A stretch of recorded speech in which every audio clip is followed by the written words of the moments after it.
Good morning to all the students of class 10th. So this is the lecture number 4th for the chapter Carbon and its compound. So students, I hope जो भी मैंने पिछले lectures में पढ़ाया है आपको, आपने उसको systematically पढ़ा है, अपने copies में लिखा है, अपने concept को clear किया है. So today we are going to revise again the homologous series and we are going to start the IUPAC nomenclature, which is very easy. So step by step we are going to do. So be very sincere, take your copy and pen and then start studying. So students, let us begin our today's lecture. So homologous series यानी समजातीय श्रेणी, आपने पिछले lecture में पढ़ा, मैंने इसको introduce कराया था. तो होमोलोगस सीरीज एक ऐसी सीरीज होती है कार्बन कंपाउंड की जिसमें सेम फंक्शनल ग्रुप हो, क्रियात्मक समूह जो है वो सेम हो. ऐसे सीरीज को होमोलोगस, होमो मतलब सेम है. सो आपके सिलेबस में बहुत सारे ऑर्गेनिक कंपाउंड्स हैं सिलेबस में, अभी आप देख लो जो जो मैं पढ़ा रही हूँ.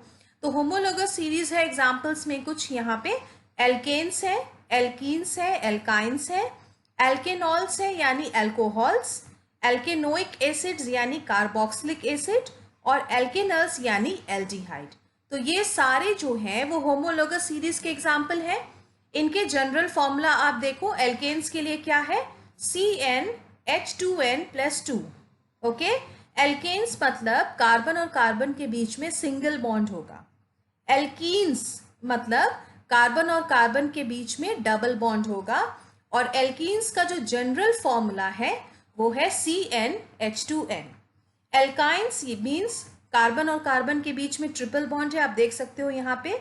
जब कार्बन और कार्बन के बीच में ट्रिपल बॉन्ड होगा then it will be called as alkynes.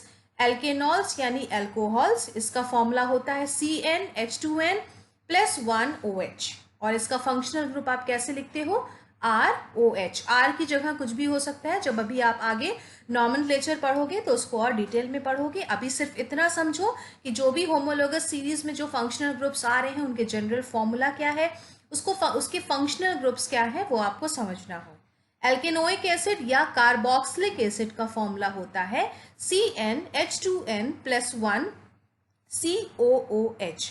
ध्यान देना है कि जब भी एसिड आएगा तो उसमें COOH होगा और इसका फंक्शनल ग्रुप है R, जिसकी जगह कुछ भी हो सकता है, कार्बन के कितनी भी चेन हो सकती है, लंबी चेन, लेकिन जो फंक्शनल ग्रुप होगा, क्रियात्मक समूह होगा, वो होगा COOH.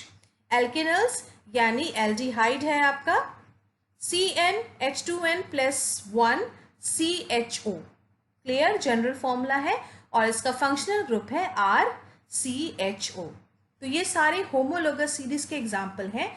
जनरल फॉर्मूला से आप ऐसे समझो कि अगर मान लो आपको होमोलोगस सीरीज के सारे आपको एलिमेंट्स, सारे कंपाउंड्स बताने हैं तो आप ध्यान से देखो. मैंने एक का एग्जाम्पल यहाँ पे किया एल्केन्स. एल्केन्स मीन्स कार्बन और कार्बन के बीच में सिंगल बॉन्ड है. क्लियर.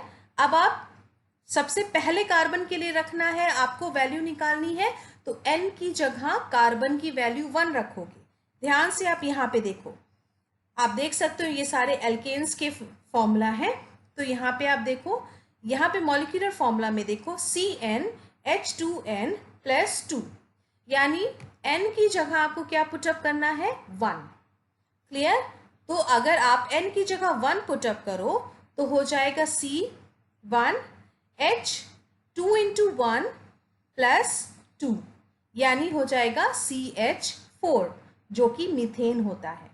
उसी तरीके से जब आप इस फॉर्मूले में N की जगह 2 रखोगे तो आपको कौन सा फॉर्मूला मिलेगा, इथेन का फॉर्मूला मिलेगा, that is C2H6. That means जो भी ये जनरल फॉर्मूला है उसमें जो ये N लिखा है, जो सबस्क्रिप्ट में नीचे की तरफ लिखा है small n, it is denoting the number of carbon atoms. तो इस तरीके से आप एक कार्बन से लेके 10 कार्बन तक अगर N की वैल्यू 1 से लेके 10 तक पुटअप करो और एल्केन के इस फॉर्मूले में पुटअप करो तो आपको फॉर्मूला मिल जाएगा CH4, C2H6 जब कार्बन 2 है, जब कार्बन 3 है तो हमें फॉर्मूला मिल जाएगा C3H6 है, जब कार्बन 4 है तो C4H8 हो जाएगा, कार्बन अगर 5 है तो C5H12 हो जाएगा, 6 है C6H14 एंड सो ऑन. सो जो होमोलोगस सीरीज बेसिकली क्या होता था, ऐसी सीरीज होती है कार्बन कंपाउंड के जिसमें कि फंक्शनल ग्रुप सेम हो। तो जितने भी एल्केन्स के लिए आप निकालोगे उनके लिए जनरल फॉर्मूला है CnH2n+2, where n is the number of carbon atoms. उसी तरीके से आप एल्कीन्स के लिए भी निकाल सकते हो, एल्काइंस के लिए भी निकाल सकते हो। बस ये ध्यान दीजिएगा कि n जो है that is the number of carbon atoms. So बच्चों, एक बार होमोलोगस सीरीज का हम एक क्विक रिवीजन कर लेते हैं। होमोलोगस सीरीज यानी समजातीय श्रेणी, a series of carbon compounds in which same functional group substitutes the hydrogen atom is called a homologous series. These compounds have similar chemical properties. जो homologous series में जितने भी compounds आते हैं उनकी chemical यानी रासायनिक जो property होती है, गुण होता है, वो same होता है। क्यों होता है? इसके लिए आप देखो, due to the addition of same kind of functional group throughout the chain। जैसे आपने एल्केन के लिए पढ़ा कि अगर कार्बन 1 से लेके कार्बन 10 तक की आप फॉर्मूला आप निकालो CnH2n+2 से, तो उन सब में फंक्शनल ग्रुप सेम है। फंक्शनल ग्रुप यानी एल्केन में जब भी कार्बन और कार्बन के बीच में सिंगल बॉन्ड हो वो हो गया आपका एल्केन। तो उनके में क्या है, होमोलोगस सीरीज की खासियत ये होती है कि इनकी केमिकल यानी रासायनिक प्रॉपर्टी क्यों सेम होती है, क्योंकि इनके में जो फंक्शनल ग्रुप होता है या क्रियात्मक समूह होता है वो सेम होता है थ्रू आउट द चेन। जितने भी लंबी सीरीज हो जाए उसमें फंक्शनल ग्रुप का कोई भी कैरेक्टरिस्टिक चेंज नहीं होता। इसलिए जितने भी एलिमेंट्स उस सीरीज में आते हैं होमोलोगस सीरीज में, उनकी केमिकल प्रॉपर्टीज सेम होती है। With the increase in molecular mass in a homologous series, जैसे जैसे आप कार्बन की संख्या को बढ़ाते हो फॉर्मूले में तो मॉलिक्यूलर मास बढ़ता है ऑब्वियसली। तो उससे क्या होता है, increase in molecular mass in a homologous series, the physical properties जो भौतिक गुण हैं जैसे कि मेल्टिंग पॉइंट, बॉइलिंग पॉइंट और solubility in a particular solvent increases. ठीक है, जैसे जैसे इस होमोलोगस सीरीज में मॉलिक्यूलर मास बढ़ता है, कार्बन की संख्या बढ़ती है तो मॉलिक्यूलर मास बढ़ता है, तो फिजिकल प्रॉपर्टीज भी जो है वो बढ़ती है, यानी मेल्टिंग पॉइंट भी बढ़ता जाएगा। जैसे जैसे कार्बन की संख्या बढ़ेगी और सीरीज में आप आगे जाओगे बॉइलिंग पॉइंट भी बढ़ेगा, और सॉल्युबिलिटी यानी जो उसकी घुलनशीलता है या विलयता है किसी पर्टिकुलर सॉल्वेंट में, वो भी बढ़ेगी। होमोलोगस सीरीज के लिए बच्चों एग्जाम्पल देख लेते हैं। सबसे पहले आप देख लो एल्केन्स। एल्केन्स के लिए मैंने बताया कि जब भी कार्बन और कार्बन के बीच में सिंगल बॉन्ड होगा तो वो एल्केन होगा, और एल्केन का जनरल फॉर्मूला है CnH2n+2। तो जिस तरीके से अगर आप कार्बन n अगर आप लो फॉर्मूले में, तो कार्बन अगर 1 पुटअप करोगे तो हमें कौन सा फॉर्मूला मिलेगा, मीथेन CH4, जो कि आपने पढ़ा है। तो आप देख सकते हो कार्बन और हाइड्रोजन के बीच में हमेशा सिंगल बॉन्ड होगा और कार्बन हमेशा टेट्रावैलेंट होगा, यानी कार्बन जो है वो हमेशा 4 बॉन्ड को बनाएगा। 4 से ना ज़्यादा बना सकता है और ना 4 से कम बना सकता है। अगर आप कार्बन की संख्या 2 करो यानी CnH2n+2 में n की संख्या अगर 2 करोगे तो इथेन हमें मिलेगा। इथेन यानी C2H6, 2 कार्बन है, दोनों कार्बन के बीच में सिंगल बॉन्ड है, और जितने भी कार्बन है ये फर्स्ट और सेकेंड, उनकी वैलेंसी को कंप्लीट करना है। अगर इस कार्बन को आप देखो तो कार्बन नंबर 1 है, ये कार्बन नंबर 2 है, तो कार्बन और कार्बन के बीच में ऑलरेडी एक बॉन्ड हो गया है। अब कार्बन को 3 और बॉन्ड बनाना है, तो 3 बॉन्ड जो है वो 3 अलग अलग हाइड्रोजन से बना लेगा। उसी तरीके से कार्बन नंबर 2 भी जो है वो अलग अलग हाइड्रोजन के साथ वो बॉन्ड बना लेगा, यानी हर कंडीशन में कार्बन की जो वैलेंसी है, संयोजकता है 4 है, इसकी कंबाइनिंग कैपेसिटी 4 है, ये 4 बॉन्ड बना सकता है। ध्यान से देखो इस कार्बन को जिसको मैं इंडिकेट कर रही हूँ, 1 2 3, और चौथा बॉन्ड क्या है, कार्बन कार्बन के बीच में। तो इस बात को हमेशा ध्यान दीजिएगा। इस वाले कार्बन के लिए भी सेम है। अगर कार्बन की संख्या 3 है यानी CnH2n+2 में अगर n की वैल्यू आप 3 पुटअप करो तो आपको फॉर्मूला मिलेगा C3। आप देख सकते हो C3, और H कितने हैं, 1 2 3 4 5 6 7 8, यानी C3H8, उसको आप बोलोगे प्रोपेन। तो सबसे पहले हमने कार्बन की चेन बना लिया और कार्बन की टेट्रावैलेंसी कंप्लीट होनी चाहिए, उस तरीके से आपने हाइड्रोजन को लगा दिया। सो बच्चों आगे बढ़ते हैं। जैसे आपने होमोलोगस सीरीज एल्केन के लिए देखा है, उसी तरीके से आप एल्कीन के लिए देख सकते हैं। एल्कीन यानी कार्बन और कार्बन के बीच में डबल बॉन्ड होगा, और एल्काइन मतलब कार्बन और कार्बन के बीच में ट्रिपल बॉन्ड होगा। तो सिमिलरली एल्केन्स की तरह एल्कीन और एल्काइंस भी जो है वो होमोलोगस सीरीज यानी समजातीय श्रेणी बनाते हैं। एग्जाम्पल देख लेते हैं। Homologous series of alkenes are as follows. Alkenes का आप पिछले स्लाइड में देख सकते हो, जनरल फॉर्मूला होता है CnH2n, जहाँ पे n जो है वो कार्बन की संख्या है। तो जब आप कार्बन की आप देखो यहाँ पे मिनिमम ये ध्यान दीजिएगा कि जब भी आप एल्कीन या एल्काइन बनाओगे तो कार्बन नंबर 1 से नहीं स्टार्ट करोगे, क्योंकि हमेशा एल्कीन या एल्काइन है तो मिनिमम 2 कार्बन की ज़रूरत पड़ेगी। तो अगर आप n की जगह 2 रखोगे तो हमें कौन सा फॉर्मूला मिलेगा? C2 1 2 3 4 यानी C2H4 मिलेगा।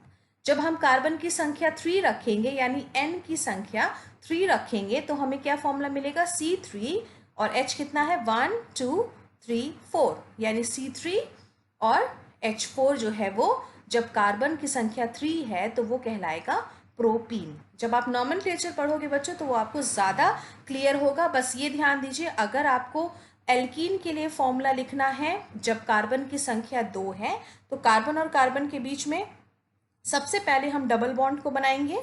ठीक है, डबल बॉन्ड बनाया। अब इस कार्बन को हम कार्बन नंबर 1 कंसिडर कर लेते हैं। कार्बन और कार्बन के बीच में ऑलरेडी 2 बॉन्ड बन चुके हैं, यानी कार्बन को अभी 2 बॉन्ड और बनाने हैं, because carbon will always form a tetravalent bond. तो बाकी जो 2 इसकी वैलेंसी है वो हाइड्रोजन कंप्लीट कर देगा सिंगल बॉन्ड से। उसी तरीके से इस कार्बन के लिए भी है कि कार्बन और कार्बन के बीच में डबल बॉन्ड है, ये 2 बॉन्ड और बनाएगा, एक हाइड्रोजन से बना लिया और दूसरा दूसरे हाइड्रोजन से। तो ये ध्यान दीजिएगा, एल्कीन के लिए जो जनरल फॉर्मूला होता है वो CnH2n होता है।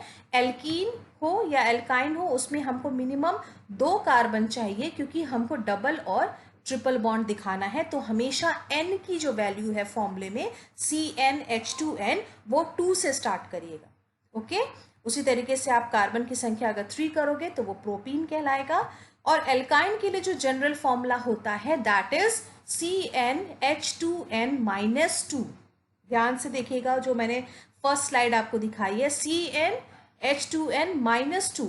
इस कंडीशन में भी आप n इज इक्वल टू 1 से मत स्टार्ट करना, जो कार्बन की संख्या है n इक्वल टू 2 से स्टार्ट करोगे आप। तो एल्काइन के लिए जो कि कार्बन और कार्बन के बीच में ट्रिपल बॉन्ड है, आप उसको उसके फॉर्मूलाज को होमोलोगस सीरीज को निकाल सकते हो। डिटेल जो आप देख रहे हो कि कार्बन की संख्या अगर 2 है तो वो इथाइन कहला रहा है, कार्बन की संख्या अगर 3 है तो वो प्रोप-1 आयन कहला रहा है। तो उसका नॉमेनक्लेचर में आप डिटेल में इसको पढ़ोगे। अभी सिर्फ एग्जाम्पल ध्यान से देखो, और हर कंडीशन में कार्बन जो है वो 4 बॉन्ड बनाएगा, इस बात को आप ध्यान दीजिएगा।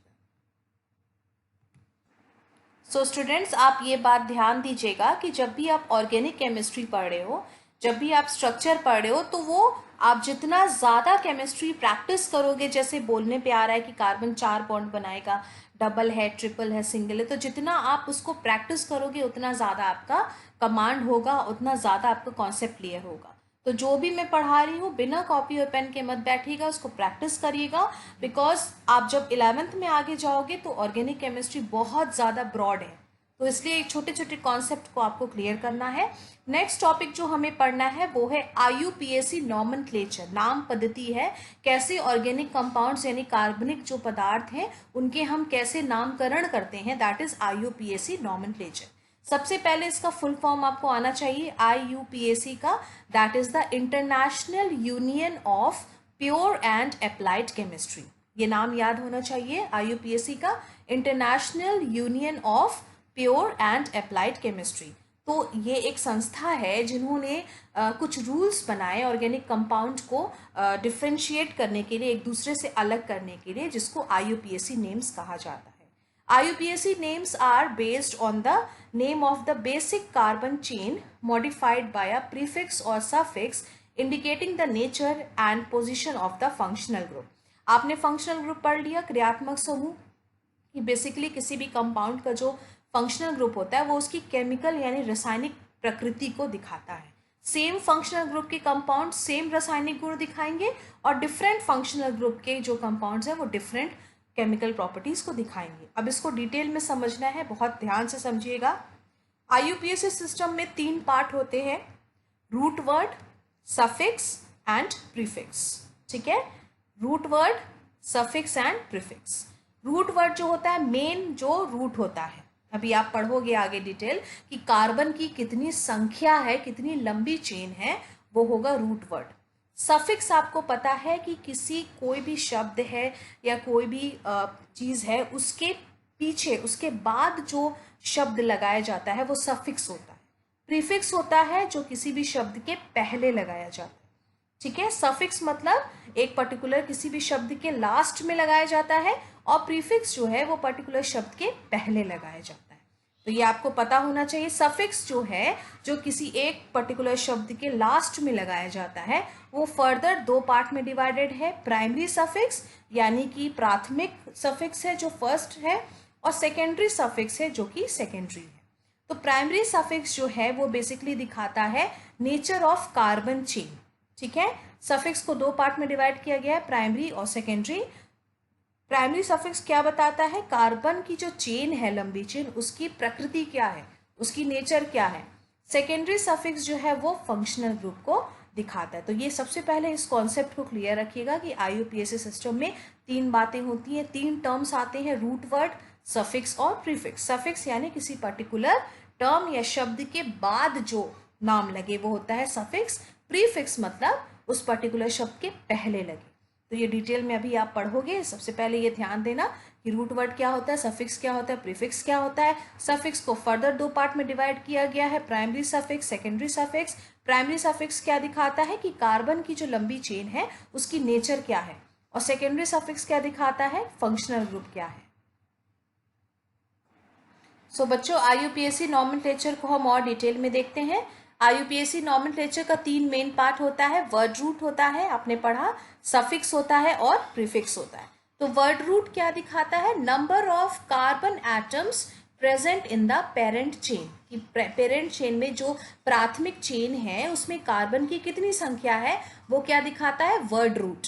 सेकेंड है सफिक्स, जो आपको पता है किसी पर्टिकुलर नाम के बाद में लगाया जाता है, वो होता है सफिक्स। क्या ये सफिक्स क्या बताता है, मेन फंक्शनल ग्रुप को बताता है कि उस पर्टिकुलर कंपाउंड का मेन क्रियात्मक समूह क्या है, फंक्शनल ग्रुप क्या है, वो क्या दिखाता है, सफिक्स दिखाता है। प्रीफिक्स क्या है, the alkyl group. Alkyl group यानी कि आप एल्केन में से एक हाइड्रोजन को निकाल दो। ठीक है, जैसे मीथेन है उसका फॉर्मूला होता है CH4, तो एल्काइल हो जाएगा CH3। मीथेन है CH4, फिर से देखो, और अगर एक हाइड्रोजन आप उसमें से निकाल दो तो वो हो जाएगा मिथाइल। एल्काइल में वही होता है कि एल्केन में से उसके जनरल फॉर्मूला जो आएगा कंपाउंड का, उसमें से अगर एक हाइड्रोजन आप निकाल दो तो वो एल्काइल हो जाएगा। जैसे मीथेन को मिथाइल बोलोगे आप, इथेन है तो उसको इथाइल बोलोगे तो वो एल्काइल ग्रुप हो जाएगा। तो प्रीफिक्स क्या क्या होता है, एल्काइल ग्रुप हो सकता है, और functional group other than the principal functional group known as side chain. Prefix में जो आपका पहला तो सफिक्स है कि जो मेन जो आपका फंक्शनल ग्रुप होता है, क्रियात्मक समूह, उसको बताता है, और कभी कभी उसके अलावा भी कुछ ऐसे क्रियात्मक समूह होते हैं जो साइड चेन की तरह कार्य करते हैं, मेन फंक्शनल ग्रुप की तरह नहीं कार्य करते हैं। आगे आप डिटेल में पढ़ोगे, उसको आप प्रीफिक्स से डिनोट करोगे, यानी पर्टिकुलर नाम या पर्टिकुलर वर्ड के पहले लगाया जाता है उसको। सबसे पहले बच्चों आप लोग वर्ड रूट पढ़ लो कि वर्ड रूट मेन बताता है कि कार्बन की कितनी संख्या है। ठीक है, अब यहाँ पे आप देखो चेन का साइज है, यानी कार्बन की कितनी संख्या है। अगर कार्बन 1 है, 2 है, 3 है, 4 है, तो आप उसको किस तरीके से IUPAC में नॉमेनक्लेचर में या नाम पद्धति में आप करोगे। तो अगर कार्बन की संख्या 1 है तो आप क्या वर्ड रूट में यूज करोगे, मिथ। अगर कार्बन की संख्या 2 है तो इथ। अगर कार्बन की संख्या 3 है then it will be prop, 4 है तो ब्यूट, 5 है तो पेंट, 6 है तो हेक्स, 7 है तो हेप्ट, 8 अगर कार्बन की संख्या है तो वो हो जाएगा ऑक्ट, 9 है तो नॉन, और 10 है तो वो हो जाएगा डेक। तो इसको आपको याद करना पड़ेगा कि अगर आप वर्ड रूट, अगर आपको कार्बन की संख्या पता है बट आपको उसका नॉमेनक्लेचर नहीं पता है कि उसको आप कैसे डिनोट करोगे, तो वो आपके लिए दिक्कत हो जाएगा। तो इस वर्ड रूट को आप अच्छे से पढ़ लीजिएगा कि कार्बन की संख्या 1 से लेकर 10 तक है, तो उसको हम नॉमेनक्लेचर में किस तरीके से डिफाइन करेंगे। यहाँ पे मैंने एल्केन का एग्जाम्पल लिया है, अब आप ध्यान से देखना। वर्ड रूट जो है वो आपको पहले लिखना है। मिथ, कार्बन की संख्या 1 है तो आपने METH लगा दिया। और ये सारे एल्केन में फंक्शनल ग्रुप क्या है? फंक्शनल ग्रुप जो है वो एल्केन है, यानी ANE लास्ट का हम वर्ड लिखते हैं, यानी मीथेन हो जाएगा। अब आप समझ रहे हो, मिथ मतलब कार्बन की संख्या 1 है। ETH इथेन यानी इथ जो है वो वर्ड रूट है, कार्बन की संख्या को प्रदर्शित कर रहा है। और जो ANE जो है वो एन है, वो फंक्शनल ग्रुप को दिखा रहा है। तभी फंक्शनल ग्रुप हमेशा सफिक्स के फॉर्म में यूज हो रहा है। सफिक्स यानी पर्टिकुलर वर्ड के बाद हम फंक्शनल ग्रुप को लिखेंगे। और जो मिथ, इथ, प्रॉप, ब्यूट, पेंट, हेक्स है, ये सारे जो है वो वर्ड रूट है।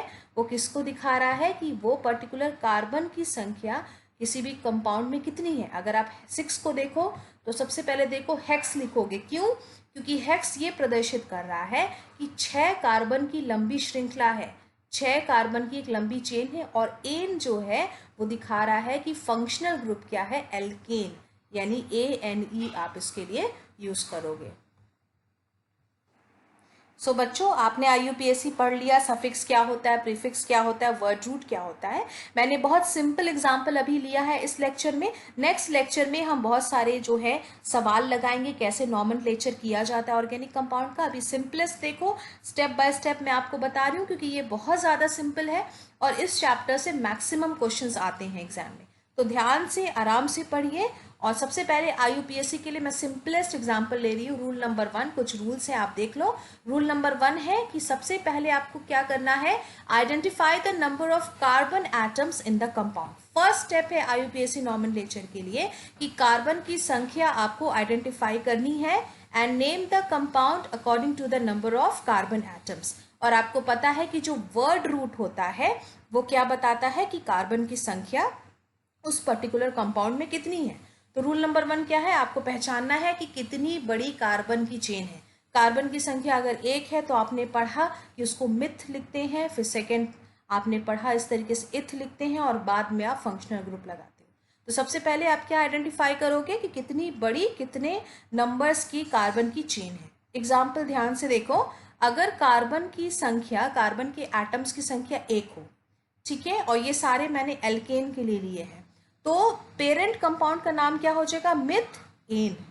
ठीक है, जो कि मिथ जो है यहाँ पे वो वर्ड रूट है। क्यों? क्योंकि कार्बन की संख्या 1 है और ANE जो है वो सफिक्स है, as a functional group alkane के लिए यूज हो रहा है। अगर कार्बन की संख्या 2 है तो कार्बन का, तो जो पेरेंट कंपाउंड होगा उसका नाम क्या हो जाएगा, इथेन, यानी ETH जो है वो वर्ड रूट है और ANE जो है वो सफिक्स है की तरह यूज हो रहा है, फंक्शनल ग्रुप है ये। तो हमेशा याद रखना, फंक्शनल ग्रुप सफिक्स, अब आप समझ रहे हो ना, सफिक्स में बार बार बोली थी कि पर्टिकुलर शब्द के बाद में लगाया जाता है। तो आप देखो, इथ के बाद आपने लगाया है, यहाँ पे मिथ के बाद लगाया है, इसीलिए इसको सफिक्स बोलते हैं। और जहां पे भी ANE आएगा लास्ट में तो आप समझ लेना कि वो एल्केन है, यानी कार्बन और कार्बन के बीच में सिंगल बॉन्ड है। क्लियर? अगर कार्बन की संख्या 6 है एल्केन के लिए, तो आपको सबसे पहले पता होना चाहिए कि हम उसको हेक्स से लिखेंगे। उसका वर्ड रूट क्या होगा, हेक्स होगा, जो येलो कलर से आइडेंटिफाई किया जा रहा है। और जो उसका फंक्शनल ग्रुप है सफिक्स ANE, उसको आप लगा दोगे तो कार्बन की संख्या अगर 6 है तो वो पर्टिकुलर एल्केन क्या कहलाएगा, हेक्सेन। सो बच्चों, आपने पढ़ा कि रूल नंबर 1 क्या था, कि आपको आइडेंटिफाई करना है कि कार्बन की कितनी लंबी चेन है, उसके अकॉर्डिंगली आपको देखना है। रूल नंबर 2 है कि identify the functional group if any present. कोई भी क्रियात्मक समूह या फंक्शनल ग्रुप उस पर्टिकुलर ऑर्गेनिक कंपाउंड में प्रेजेंट है कि नहीं, उसको आपको पहचानना है। तो उसके लिए आपको याद होना चाहिए कि कौन सा फंक्शनल ग्रुप कैसे रिप्रेजेंट करते हैं, जो कि मैंने आपको पहले स्लाइड में बताया है। तो आपको आइडेंटिफाई करना पड़ेगा कि फंक्शनल ग्रुप उस पर्टिकुलर केमिकल कंपाउंड में या ऑर्गेनिक कंपाउंड में कौन सा है। If any functional group is present, अगर कोई क्रियात्मक समूह प्रेजेंट है, एड अ प्रीफिक्स और suffix specified for the functional group with the name of the parent compound. ठीक है। अगर मेन जो फंक्शनल ग्रुप है उसको आप सफिक्स के फॉर्म में लिखोगे, जैसे आप लिख रहे थे मिथेन, इथेन, एन लिख रहे थे सफिक्स के फॉर्म में, और प्रीफिक्स जब आप लगाओगे मेन फंक्शनल ग्रुप के अलावा अगर कोई और भी फंक्शनल ग्रुप है, वो आगे जब आप एग्जाम्पल करोगे तो आप उसको समझोगे कि प्रीफिक्स के फॉर्म में कैसे लगाते हैं। अब कुछ प्रीफिक्स को हम देख लेते हैं specified for the functional group. कोई प्रीफिक्स क्या होता है, कोई भी पर्टिकुलर शब्द के पहले लगाया जाता है। तो कौन कौन से प्रीफिक्स हो सकते हैं, कौन कौन से फंक्शनल ग्रुप को हम प्रीफिक्स की फॉर्म में कंसिडर कर सकते हैं। हेलो ग्रुप, हेलो यानी क्लोरीन, ब्रोमीन, आयोडीन और फ्लोरीन। तो लेकिन आप लिखोगे कैसे, अगर Cl ग्रुप है तो आप उसको लिखोगे क्लोराइड, ठीक है। क्लोराइड फंक्शनल ग्रुप है, तो क्लोराइड जब भी फंक्शनल ग्रुप होगा तो उसके लिए प्रीफिक्स हम क्लोरो लेंगे, क्लियर, क्लोरो लेंगे with the name of the parent compound. Parent compound यानी जो भी आपका, सपोज करो कि एक क्लोरीन लगा है मीथेन में, मतलब एक मीथेन का हाइड्रोजन निकाल दो आप और उसकी जगह एक क्लोरीन लगा है, तो आप लिखोगे क्लोरोमीथेन। पेरेंट कंपाउंड क्या हो जाएगा, मीथेन है, और एक क्लोरीन लग गया है तो वो हो जाएगा क्लोरोमीथेन। अभी आप नेक्स्ट लेक्चर में जब आप एग्जाम्पल में करवाऊंगी तो अच्छे से आपको समझ में आएगा। ये सारे रूल्स आप समझ लो कि प्रीफिक्स जो है किसी भी पर्टिकुलर शब्द के पहले लगाया जाता है। उसमें अगर क्लोरीन प्रेजेंट है, क्लोराइड प्रेजेंट है, तो वो हम उसको किस तरह से लिखेंगे, क्लोरो के फॉर्म में लिखेंगे और प्रीफिक्स के फॉर्म में लिखेंगे। उसी तरह से ब्रोमाइड अगर प्रेजेंट है फंक्शनल ग्रुप की तरह, तो उसको हम प्रीफिक्स ब्रोमो की तरह लिखेंगे। कब लिखेंगे, with the name of the parent compound. अगर आयोडाइड है तो हम उसको किस तरह से लिखेंगे, प्रीफिक्स की तरह लिखेंगे आयोडो। और अगर फ्लोराइड प्रेजेंट है तो हम उसको प्रीफिक्स की तरह लिखेंगे fluoro with the name of the parent compound. So students, ये आप देख लो बहुत ध्यान से कि प्रीफिक्स जो होता है वो हमेशा पेरेंट कंपाउंड के पहले लिखा जाता है। क्लियर है, पेरेंट कंपाउंड यानी से मीथेन हुआ, इथेन हुआ, तो प्री मतलब हमेशा हम पहले लगाएंगे इसको। तो prefix is added for only halo group, halo group के लिए होता है या एल्काइल ग्रुप के लिए होता है, या इतना ही आपके सिलेबस में एल्काइल यानी CH3। तो हेलो ग्रुप में क्या क्या आता है, फ्लोरो, क्लोरो, ब्रोमो, आयोडो, ये सारे हेलो ग्रुप्स हैं जिनके फंक्शनल ग्रुप को हम प्रीफिक्स के फॉर्म में लिखते हैं। And for rest of the functional group suffix is added, ठीक है। हेलो ग्रुप यानी फ्लोरो, क्लोरो, ब्रोमो, आयोडो, उसके लिए जो फंक्शनल ग्रुप है वो प्रीफिक्स की तरह काम करेगा, और एल्काइल के लिए प्रीफिक्स की तरह काम करेगा। बाकी सब सफिक्स की तरह यूज करा जाएगा। सफिक्स यानी किसी भी पर्टिकुलर शब्द के बाद लिखना। अब एग्जाम्पल आप देख लो कि अगर ये लिखा हुआ है CH3Cl कोई ऑर्गेनिक कंपाउंड है, और इसका आपको IUPAC नॉमेनक्लेचर बताना है कि आप इसको कैसे बोलोगे। तो आप सबसे पहला स्टेप क्या था, रूल नंबर 1 की देखना है कि कार्बन की संख्या कितनी है। Here the number of carbon atom is how much, 1, ठीक है। तो आपको पता है कि अगर कार्बन की संख्या 1 है तो वर्ड रूट होता है मिथ, ठीक है। तो इसका जो पेरेंट कंपाउंड हो जाएगा वो हो जाएगा मीथेन, क्योंकि कार्बन की संख्या 1 है, और कहीं पे भी कोई भी और फंक्शनल ग्रुप आपको नहीं दिख रहा है। कार्बन सिर्फ एक है और क्लोरो जो है सिर्फ एक है, यानी आपको पता है कि यहाँ पे ये एल्केन के ही फॉर्म में है और एक हाइड्रोजन की जगह यहाँ पे क्लोरीन लगा दिया गया है। फिर आप देखो फंक्शनल ग्रुप क्या है, यहाँ पे Cl है और वो अटैच्ड है इस कंपाउंड से, ठीक है। Thus add chloro with the name of parent compound. Parent compound क्या है, मीथेन है, ठीक है, और उसके साथ एक H को हटा के क्लोरीन लगा दिया गया है। तो IUPAC नॉमेनक्लेचर के अकॉर्डिंगली इसका क्या नाम हो जाएगा, क्लोरोमीथेन। अब आप ध्यान से देखो पेरेंट चेन क्या है, यहाँ पेरेंट जो कंपाउंड बार बार बोल रहा है वो मीथेन है, और प्रीफिक्स जो है वो हमेशा पहले लगेगा। तो देखो आप क्लोरो को आपने पहले लगा दिया और मीथेन आप जो ये पेरेंट चेन है उसको आपने बाद में लिखा। हमेशा प्रीफिक्स जो है वो पेरेंट जो आपका कंपाउंड है उसके पहले लिखा जाएगा। यहाँ पे आप देख लो क्लोरोमीथेन है, उसका मैंने स्ट्रक्चर बना दिया है। मीथेन में से एक हाइड्रोजन निकल के क्लोरीन वहां पे आ गया, तो इसका नाम क्या हो गया, क्लोरोमीथेन। मीथेन जो है वो पेरेंट कंपाउंड है और क्लोरो जो है हेलो ग्रुप है, एक ये प्रीफिक्स की तरह काम कर रहा है, मीथेन यानी पेरेंट कंपाउंड के आगे आप लिखोगे। बाकी आगे के लेक्चर में इसको मैं और डिटेल में कराऊंगी, बहुत सारे एग्जाम्पल्स हैं, बहुत इजी है। तब तक आप ये जो सारे मैंने कॉन्सेप्ट बताए हैं उसको क्लियर करिएगा, अपने कॉपीज़ में इसको लिखिएगा।